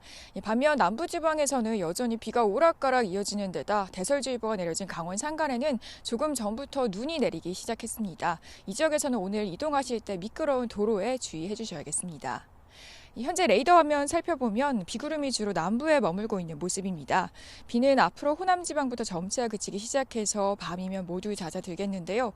대설주의보가 내려진 강원 산간에는 조금 전부터 눈이 내리기 시작했습니다. 강원 산간에는 벌써 2cm 넘는 눈이 쌓인 가운데 내일까지 최고 15cm 이상의 많은 눈이 예보됐는데요. 그 밖에 강원 동해안에도 많게는 7cm의 눈이 예상됩니다. 이번 눈은 휴일까지 길게 이어질 전망인 만큼 대비 철저히 해주셔야겠습니다. 남부지방의 비는 밤부터 소강 상태에 들겠지만 전남 해안과 경북 동해안에는 내일 오후부터 다시 약한 비가 지날 수 있겠습니다. 내일 아침 출근길에는 대부분 지역에서 영상권 기온 보이면서 큰 추위 없겠습니다. 서울 아침 기온 2도, 대전 3도, 광주 6도 보이겠고요. 낮 기온도 오늘과 비슷하거나 조금 낮아서 예년 수준을 크게 웃돌겠습니다. 서울과 대전 8도, 부산 11도 예상됩니다. 주말과 휴일에도 남부지방 곳곳에 비 소식이 잦겠고요. 다음 주에는 서울 아침 기온이 영하 10도 안팎까지 떨어져서 날씨가 급격히 추워질 전망입니다. 동해안에는 당분간 너울성 파도가 높게 일겠습니다. 해안가 출입을 자제하는 등 안전사고 발생하지 않도록 각별히 주의해 주셔야겠습니다. 지금까지 YTN 고은재입니다.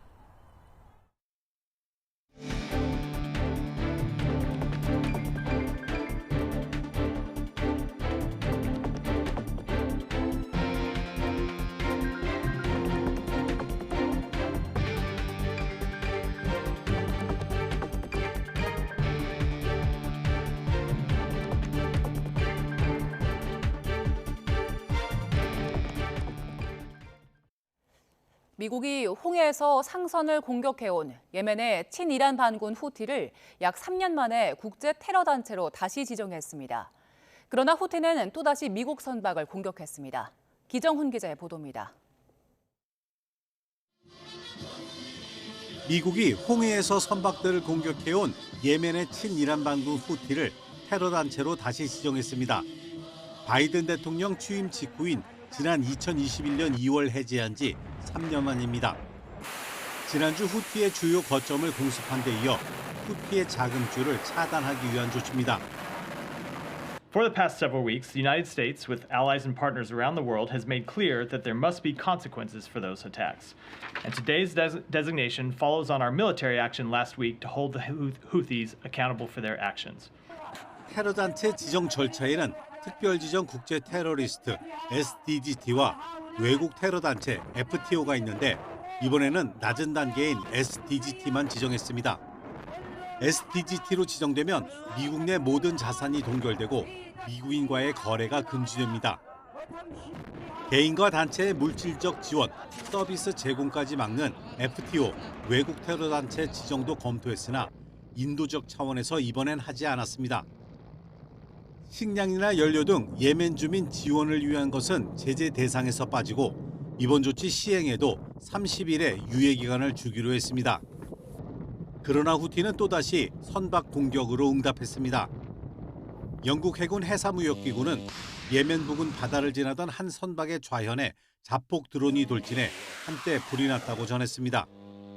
후티가 곧 자신들의 공격이라고 밝혔는데 일주일 사이 벌써 세 번째입니다.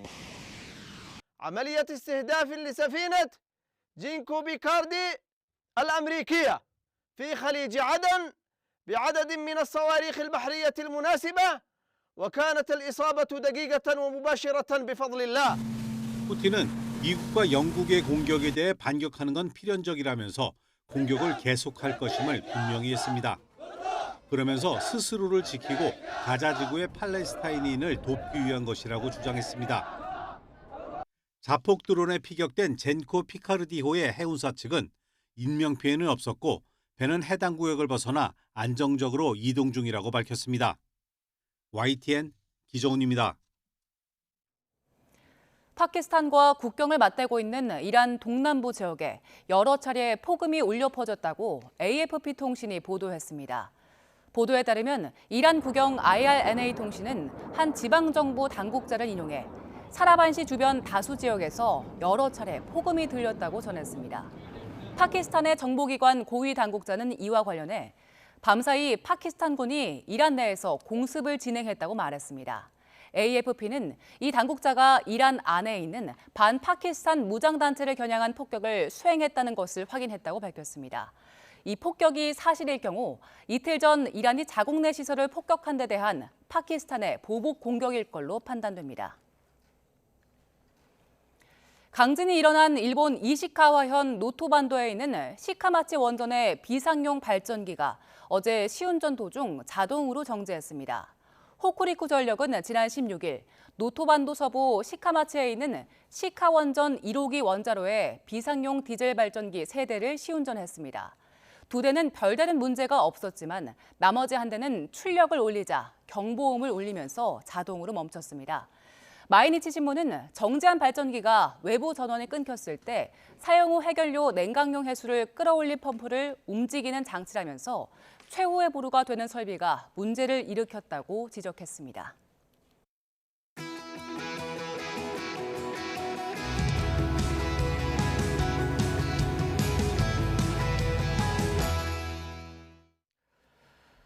국민의힘과 더불어민주당이 오늘 저출생 공약을 각각 발표하면서 이번 총선 정책 경쟁에 본격 돌입하는 모습입니다. 오늘의 전국 현안, 정호김 전 의원, 조기현 민주당 법률위원장 법률위원회 부위원장 두 분과 함께하겠습니다. 안녕하십니까? 네, 반갑습니다. 자, 먼저 오늘 녹취를 먼저 들을 텐데요. 한동훈 비상대책위원장이 비대위에서 5번째 정치개혁 공약을 발표했죠. 관련 발언 먼저 들어보겠습니다. 우리 국민의힘은 출판 기념회 형식을 빌어서 정치 자금을 받는 관행을 근절하는 법률안을 발의하고 통과시키겠습니다. 지금까지 출판 기념회를 열어서 책값보다 훨씬 큰 돈을 받는 방식으로 정치 자금을 받는 것이 사실상 허용되어 왔다는 것은 잘 알고 있습니다. 누군가는 언젠가 단호하게 끊어내야 한다는 것도 잘 알고 있습니다. 이 정치개혁과 특권 포기를 진짜로 할 겁니다. 이재명 대표와 민주당은 이 이슈에서 다른 소리 하면서 도망가지 말아야 합니다. 네, 정 의원님, 이게 지금 출판 하면서 이제 회의를 열어서 이렇게 녹음을 좀 하는 과정. 네. 이게 사실 일반 시민들은 잘 모를 수도 있습니다. 어떤 의미예요? 그러니까 이제 국회의원 내지는 이제 선거에 사실은 여러 자금이 필요해요. 물론 이제 공식적으로 선거를 할 때 들어가는 비용을 얼마 이상의 그 지지와 그 유권자의 표를 얻으면은 다시 이렇게 이제 국가 정부에서 보상해 주기는 하지만 그러다 보니까 출판 기념회를 열어 가지고 책값을 받는데 책값이 예를 들어서 한 10,000원이다 그러면은 딱 10,000원만 받는 게 아니라 주는 대로 받아가지고 그거를 글쎄요 표현은 뭐하지만은 시드머니로 해가지고서 이제 선거에도 나가고 그러는데 예.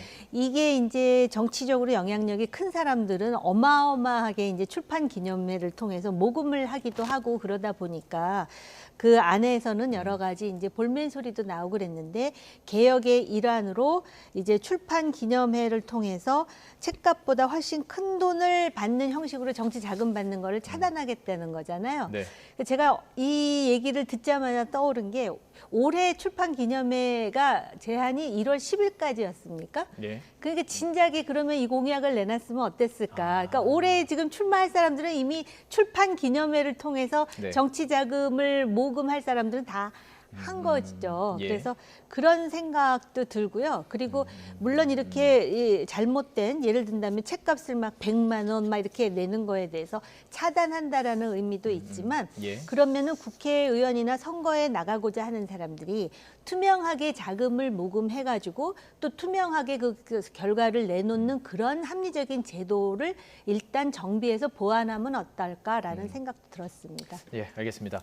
좀 속도를 내볼게요. 그리고 이제 이 관련 계속해서 이제 계속 공약을 내놓는 것이고 그런가 하면은 한동훈 비대위가 처음으로 의원총회 참석을 했고 거기서 이태원 참사 특별법에 대해서 거부권 행사에 대해서 건의하기로 했다. 이것까지 결정이 됐습니다. 민주당 측에서는 상당히 지금 반발할 내용인데 이 내용 어떻게 되셨어요?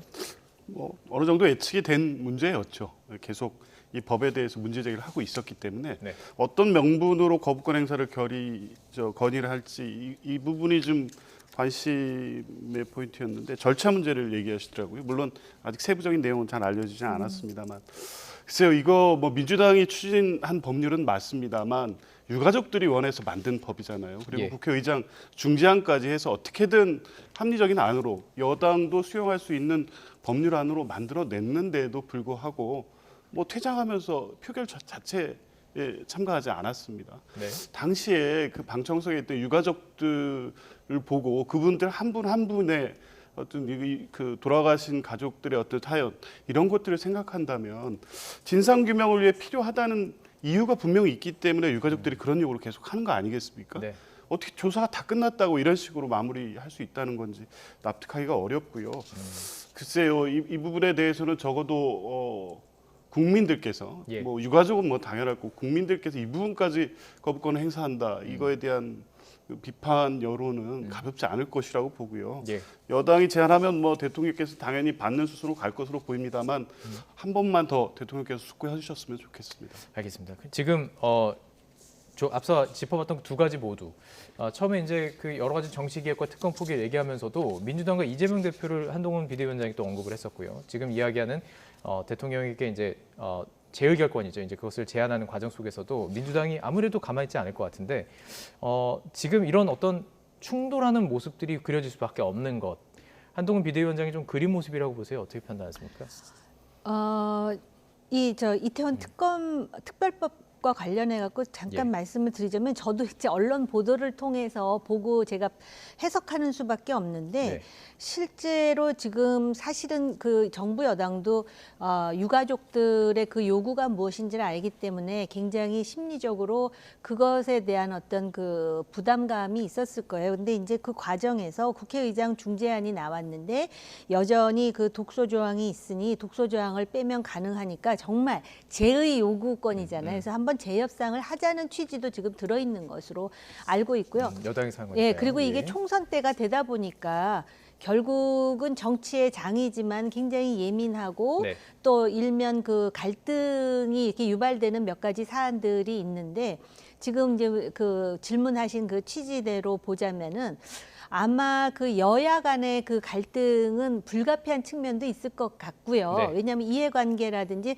추구하는 정향이 다르기 때문에 그러나 이제 유권자들 입장에서는 그것뿐만이 아니라 그거는 불가피하더라 하더라도 내부에서 어쨌든 비대위잖아요. 비상대책위원회잖아요. 그러니까는 지금 현안이라든지 또는 굉장히 논란거리가 되는 쟁점에 대해서는 협파해주기를 원하는 그런 그 희구가 있죠. 예. 제가 이 질문 들었던 이유는 지금 딱 겉으로 보이는 것 외에도 보면은 물밑 경쟁 같은 게 좀 느껴지는 게 뭐냐면 이제 오늘 오전에 이재명 대표가 저출생 대책을 발표했고 오후에는 이제 한동훈 비대위원장이 발표를 해요. 그러니까 뭔가 이런 서로 주고받는 모습 속에서도 정책을 놓고도 조금 이제 프레임 전쟁을 벌이는 것이 아닌가 선점하기 위한 좀 그런 것들이 보이는데 오늘 한동훈 위원장, 이재명 대표가 나란히 저출산 공약을 각각 이제 한동훈 위원장은 지금 오후에 예정이 돼 있는지 아직 발표가 확실히 됐는지는 모르겠습니다. 아직 오전에는 이제 이재명 대표가 발표를 한 내용인데 이런 것들이 정책 경쟁이라고 보십니까? 아니면 정말 뭔가를 선점하기 위한 어떤 액션이라고 보십니까? 뭐 정책에 대한 어떤 이슈 선점을 노리는 거죠. 근데 뭐 바람직하다고 보시네요. 글쎄 뭐 정책을 가지고 경쟁하는 것 자체는 뭐 따라한다고 한들 뭐 그걸 뭐 탓할 이유가 있겠습니까? 그 내용이 중요하고 실천 의지가 중요한 거고 특히 저출생 대책 같은 경우에는 뭐 여야를 떠나서 국가적 위기에 대한 부분이기 때문에 계속적인 어떤 대책에 대해서 논의가 돼 왔었고 뭐 대통령께서도 직접 위원회 회의도 주재하고 했지 않습니까?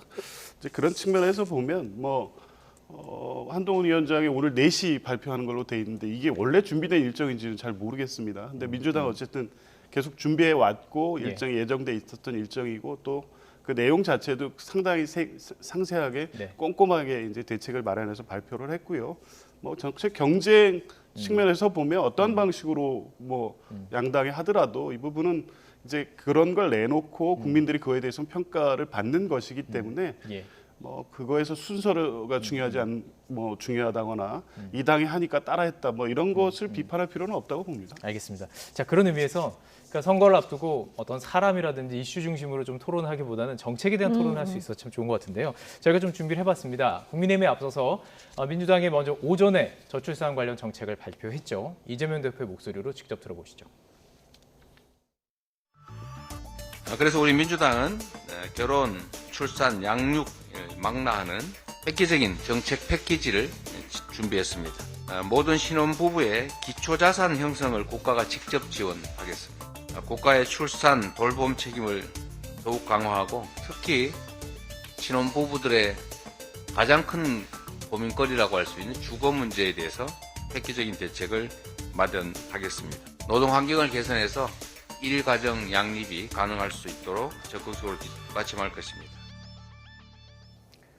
네, 오전에 이제 저도 이걸 생중계를 좀 해드렸었는데 이재명 대표는 출산 이후에 자동휴직도 있고 아빠의 육아휴직 일정 기간에 강제로 하는 것도 있고 그다음에 주거 안정화도 있고.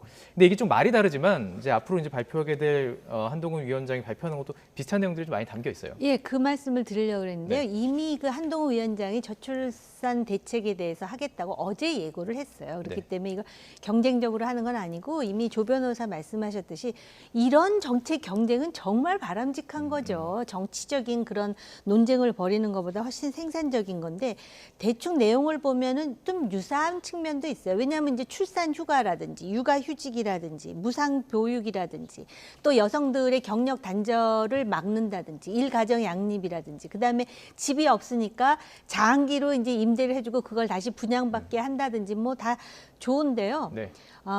이거를 하려면은 상당히 이제 기간이 지나야 효과가 나타나는 것이거든요.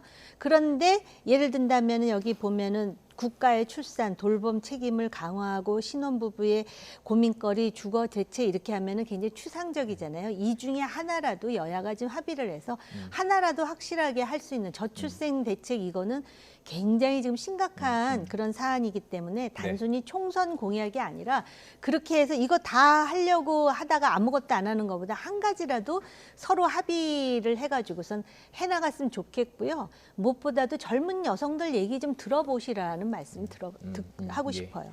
예. 지금 속보가 들어온 것 같은데요. 짧게 전해드리고 계속 이야기를 이어가겠습니다. 서현역 흉기 난동범 기억하시죠? 최원종에 대해서 검찰이 사형을 구형했습니다. 검찰의 사형 구형입니다. 이거는 법원에 아직 선고를 내린 것은 아니고요. 검찰의 사형 구형은 결심 공판에서 사형을 구형했습니다. 서현역 흉기 난동범 최원종 기억하실 텐데요. 자동차를 또 몰고 공격을 했고 이후에 흉기로 많은 사람들에게 피해를 입혔었죠. 검찰이 서현역 흉기 난동범 최원종에 대해서 사형을 구형했다는 소식이 들어왔습니다. 조금 잠시 뒤에 또 자세히 들어온 내용이 있으면 다시 한번 정리해 드리겠습니다. 자, 계속 이야기를 좀 이어가 보도록 하겠습니다. 저희도 지금 계속 이야기를 나눠가는 것이 이재명 대표 대 한동훈 위원장 약간 이런 구도를 가지고 좀 이야기를 이어가고 있는데 말을 놓고 서로 주고받은 게 또 있어요. 그리고 그것도 이제 이재명 대표가 복귀할 때 이렇게 얘기했죠. 법으로도 펜으로도 안 되니 칼로 죽이려 했다. 근데 이 부분에 대해서 한 위원장이 좀 망상 아니냐 얘기를 했고 그것에 대해서 이제 또 반응이 있었습니다. 서로 주고받는 또 설전이 이어지는 모양새인데 이 주제를 놓고 말을 주고받는 건 어떻게 보세요? 그래서 이재명 대표가 이제 당무 복귀하시면서 하신 말씀입니다. 이게 특정 검찰 내지 언론 그리고 테러범에 대한 거를 지칭하는 것으로 보이지만 사실 지난 대선 이후에 지금까지 이재명 대표 본인에게 겪었던 어떤 정치 역경 이런 부분을 상징적으로 표현하면서 어쨌든 이제 본격적인 선거 시즌이 됐기 때문에 이제 더 이 리더십을 확고히 해서 총선을 치르겠다 이런 각오를 다지는 과정에서 나온 말씀이죠. 이게 특정해서 누구에 대한 어떤 비판 이런 거를 염두에 둔 표현은 아니었다고 보는데 굳이 거기에 대해서 한동훈 위원장이 망상이라는 표현으로 하실 필요가 있었나 싶습니다. 그냥 어쨌든 생각은 달리 하시겠죠. 수사를 받은 것도 어쨌든 혐의가 있었으니까 수사 받은 거고 언론도 이제 그런 부분에 대한 비판할 수 있는 거 아니냐라고 뭐 생각할 수는 있지만 굳이 뭐 2주 만에 더군다나 생사의 고비를 넘어서 당무 복귀하시면서 나온 일성에 대해서 망상이라는 표현까지 하신 거는 좀 과하다는 생각은 듭니다. 망상이라는 단어를 쓴 이유는 아무래도 음모론을 염두에 두고 얘기한 것이겠죠? 아니 왜냐하면 사실은 이게 정치 테러고 굉장히 심각하고 앞으로 반복될 수도 있기 때문에 상당히 이거는 여야 공이 굉장히 그 엄중하게 생각해야 될 이슈인 건 맞는데 그래도 이제 복귀를 하면서 뭐 통합이라든지 또는 내가 이런 역경을 겪었으나 대화합으로 승화하자 뭐 이런 얘기가 아니고 칼로 죽이려 하고 법으로 죽이려 하고 또 뭐였죠? 펜으로 죽이려 했지만 나는 죽지 않는다. 죽음에 대해서 얘기를 하다 보니까 그러니까 또 여당의 비대위원장이 이 정도면 망상이라고 또 받아치잖아요. 근데 일단 그 망상이라는 표현도 저는 개인적으로 다른 말로 좀 완곡하게 해갖고선 촌철살인 할 수도 있지 않았을까라는 전제로 말씀을 드리자면 이걸 법으로 죽이려고 한다라고 얘기하는 거는 지금 대장동서부터 시작해서 위증교사라든지 선거법과 관련해서 본인은 개인적인 성찰이 없다는 거예요. 정치적으로 죽이려 한다라는 인식을 하고 있다라는 것이고 이 법으로 칼로 그다음에 펜으로 하면서 주어가 없잖아요. 그러다 보니까 음모론이 나오는 거예요. 어떻게 지금 주어가 다 다른데 이걸 뭉뚱그려가지고 그 죽음에 대해서 얘기를 하는데 사실 이재명 대표와 관련해서 정치적으로 그 주변에 있는 사람들이 이런저런 이유로 사망에 이른 사람들이 굉장히 많다 보니까 유권자들이나 제3자가 볼 때 이걸 섬뜩하다고 느끼는 사람도 있다라는 것이죠. 더군다나 그 민주당 내 젊은 국회의원 한 사람이 이번 일을 계기로 이재명 대표도 느낀 바가 좀 있을 듯이라고 말했다가 뭐 제재 비슷한 걸 당했다 뭐 이런 뉴스 보도도 나오잖아요. 그러니까 정치인의 말은 정말 천금 같은 거거든요.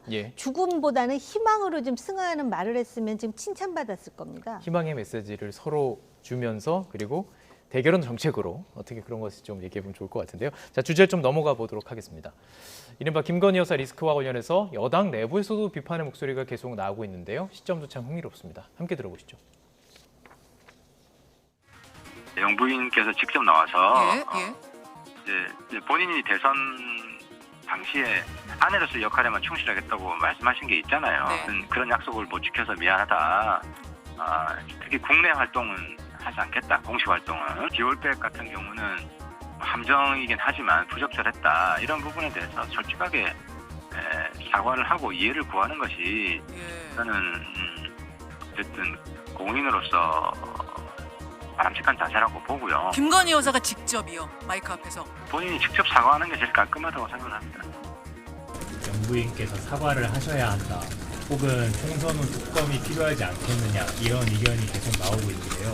신분을 이용해서 의도적으로 접근을 해서 함정을 만들어서 만드는 소위 몰카 공작이고 또 정치적 공작입니다. 본질 자체가 지금 이 사건은 되게 악의적인 그런 사건입니다. 그리고 공작이고요. 우리 정치가 이렇게 가서는 안 된다고 생각합니다. 네, 함께 들어봤습니다. 그러니까 이 사안을 바라보는 것이 뭐 자체가 악의적인 사건이다도 있고 그걸 떠나서 사과를 해야 한다 이런 목소리인데 어떤 일이 발생을 하면 사실 뭐 여러 가지 그 측면들이 있을 수 있고 그걸 사실 다 모두 다뤄야 되는 것도 사실인 것 같은데 어떻게 생각하십니까? 지금 정부 여당이 김건희 여사와 관련된 문제들이나 아니면 전임 정부와 관련돼서 뭐 비판받을 문제가 발생하면 꼭 이제 이런 방식으로 사안의 본질을 피해가면서 메신저로 공격하는 방식으로 간단 말입니다. 받았다는 게 지금 심각한 거고 국민들이 이 부분에 대해서 분노하고 있잖아요. 이 부분에 대한 입장이 필요한 거죠. 그게 몰카 공작이냐 뭐냐 그거는 그것대로 따지면 됩니다. 김건희 여사가 대통령의 임기를 시작한 이후에 사적인 공간에서 고가의 물건을 받았다. 심각한 문제 아닙니까?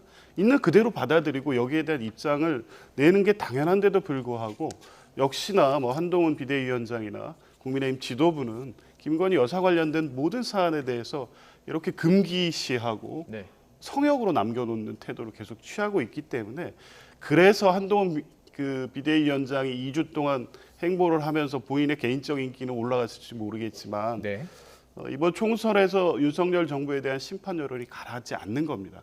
그럼에도 불구하고 지도부가 입장 변화가 없을 것으로 보여요. 총선 때까지 동일한 어떤 입장을 계속 가져갈 것으로 보는데 그 부분에 대한 아마 심판한 선거가 될 것이다. 이런 부분을 국민의힘 지도부는 유념해야 될 거다. 이런 말씀 드리고 싶습니다. 선거를 앞둔 시기 또 김경률 비대위원도 뭐 지금 하태경 의원과 크게 다르지 않은 발언을 한 것으로 지금 전해지고 있고, 자 그렇다면 지도부뿐만 아니라 윤 대통령 측에서 어떤 이 부분을 풀기 위해서 총선 전에 뭐 어떤 움직임이라든지 액션이 있을 거라고 보십니까?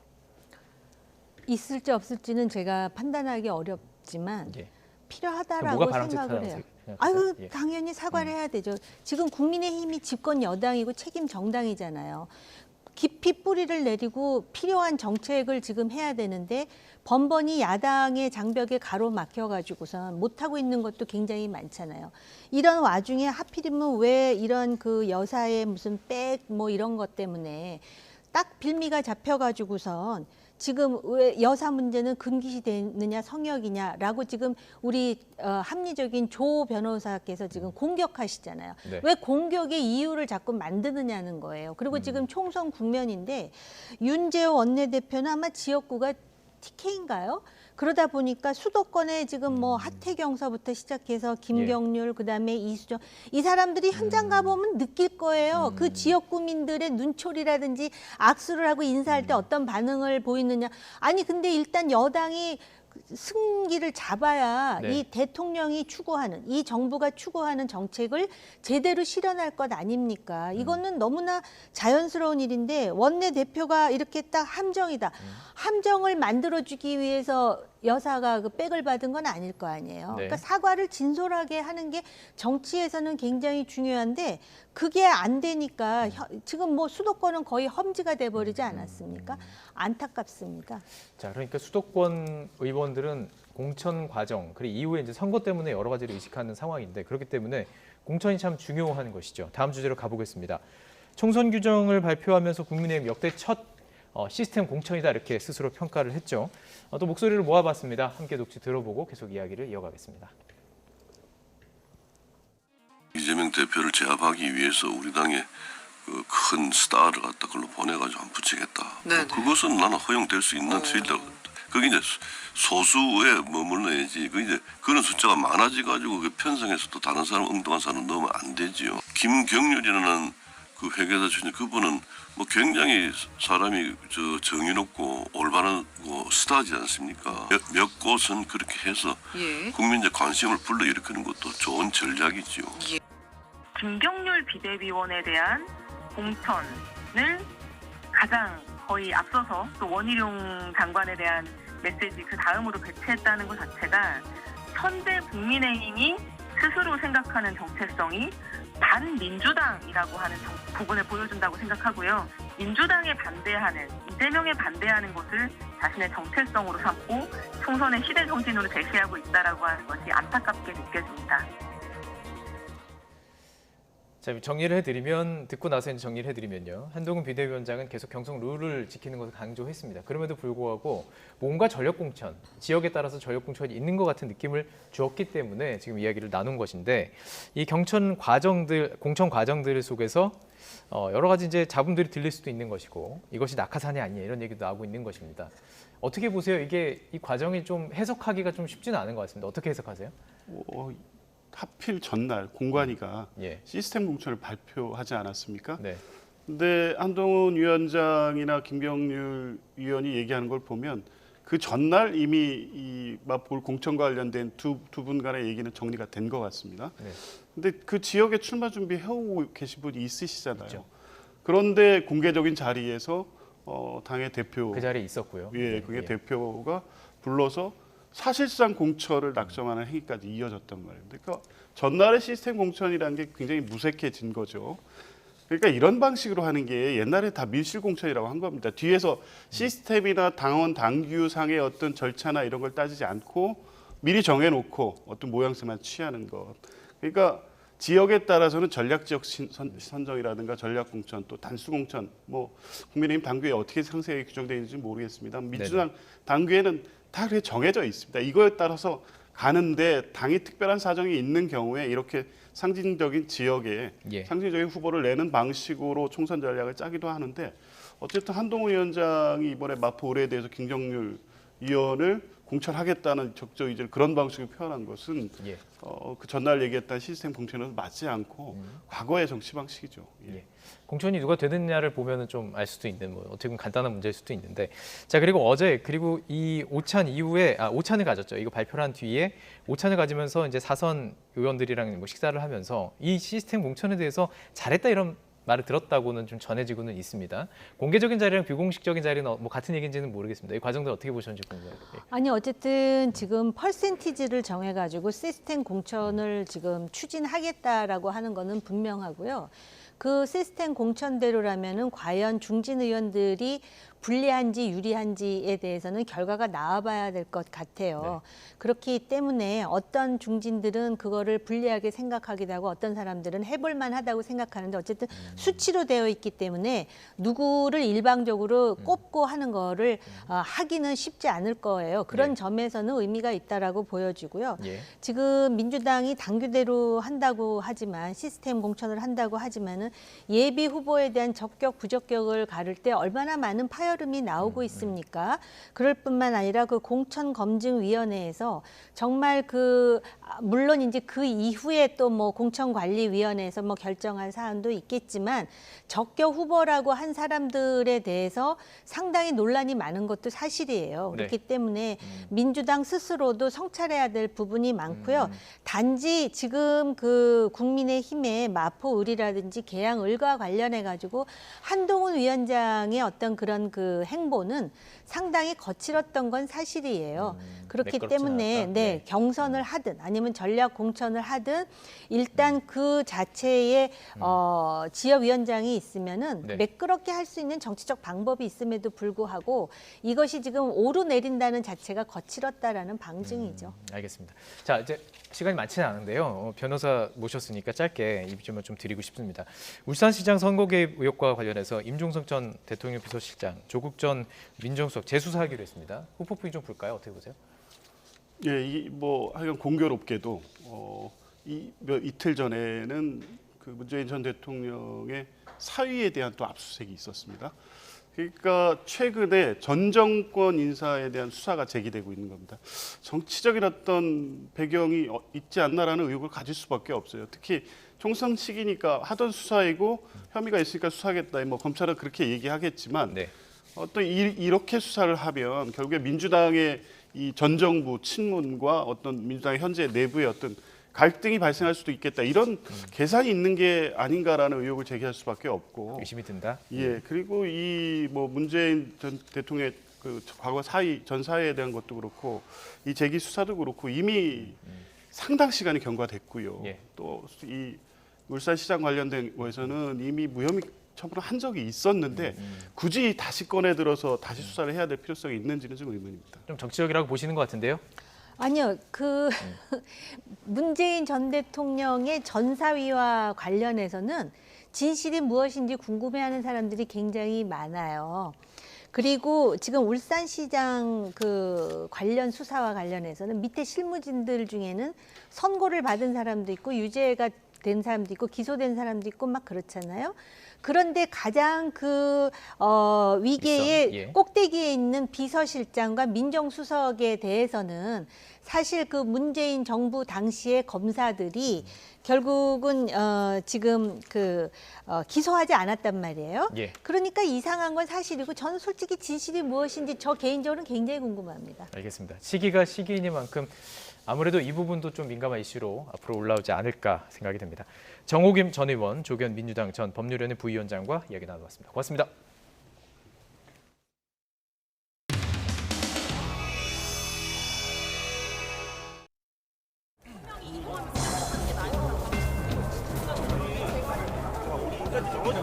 저희 좀만 더 나와주세요.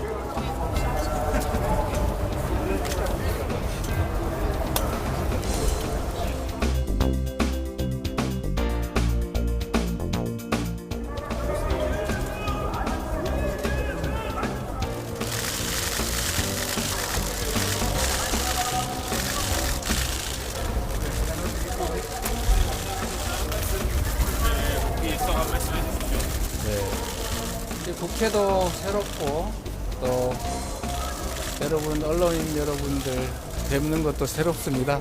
많은 분들 덕분에 다시 출근하게 됐습니다. 고맙습니다. 대표님.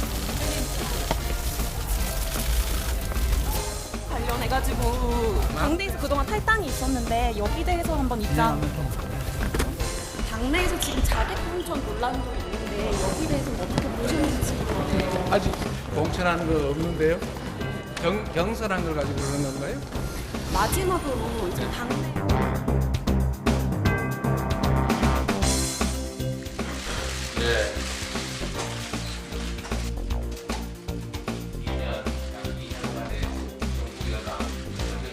저도 여러분들 이렇게 뵙고 보니까 참 새롭다 이런 생각이 듭니다. 똑같은 사람인데 약간 다르게 보이니 법으로도 죽여보고 펜으로도 죽여보고 칼로 죽이려고 하지만 결코 죽지 않습니다. 고맙습니다.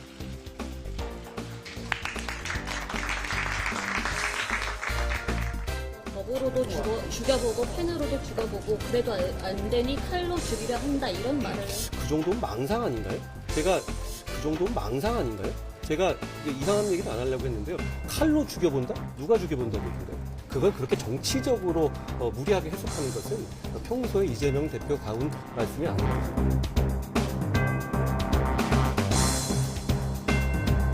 보다 중요한 것은 김대재 처벌법 위반과 산업회장 안전관리감독 책임제. 민주당은 좀 더 강화된 신변 안전 조치를 취하도록 하겠습니다. 언론인들께도 부탁 말씀드립니다. 대표가 보행 중에는 법적이면 마이크를 들이대는 일은 좀 자제해 주십시오. 이런 일들은 어쩌면 사소한 일이라고 생각이 됩니다.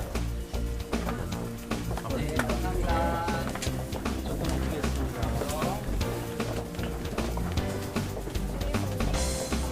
조심하세요. 고맙습니다. 오늘 이야기 기자단하고 대통령 간에 어떤 백그라운드 있다면 디스커션이 있으실 거예요. 우리 기자단들도 안정적으로, 대통령도 안정적으로 서로 이번 사건을 대결을 효율적이고.